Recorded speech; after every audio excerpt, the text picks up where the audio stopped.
ladies and gentlemen, the very word secrecy is repugnant in a free and open society, and we are, as a people, inherently and historically opposed to secret societies, to secret oaths, and to secret proceedings.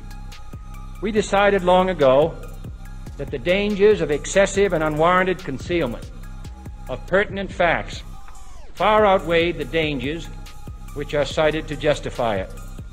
Even today, there is little value in opposing the threat of a closed society by imitating its arbitrary restrictions.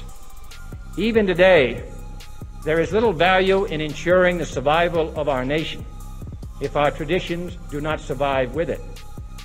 And there is very grave danger that an announced need for increased security will be seized upon by those anxious to expand its meaning to the very limits of official censorship and concealment.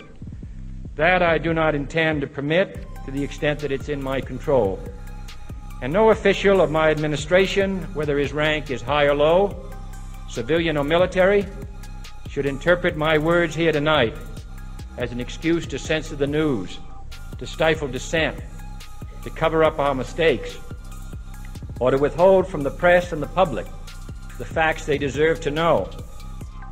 For we are opposed around the world by a monolithic and ruthless conspiracy that relies primarily on covert means for expanding its sphere of influence, on infiltration instead of invasion, on subversion instead of elections, on intimidation instead of free choice, on guerrillas by night instead of armies by day. It is a system which has conscripted vast human and material resources into the building of a tightly knit, highly efficient machine that combines military, diplomatic, intelligence, economic, scientific, and political operations. Its preparations are concealed, not published. Its mistakes are buried, not headlined. Its dissenters are silenced, not praised. No expenditure is questioned, no rumor is printed, no secret is revealed. No president should fear public scrutiny of his program, for from that scrutiny comes understanding, and from that understanding comes support or opposition, and both are necessary. I am not asking your newspapers to support an administration, but I am asking your help in the tremendous task of informing and alerting the American people. For I have complete confidence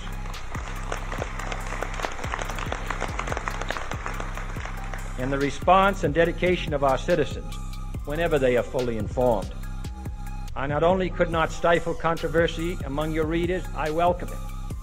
This administration intends to be candid about its errors, for as a wise man once said, an error doesn't become a mistake until you refuse to correct it. We intend to accept full responsibility for our errors, and we expect you to point them out when we miss them.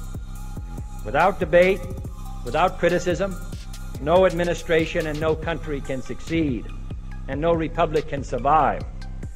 That is why the Athenian lawmaker Solon decreed it a crime for any citizen to shrink from controversy.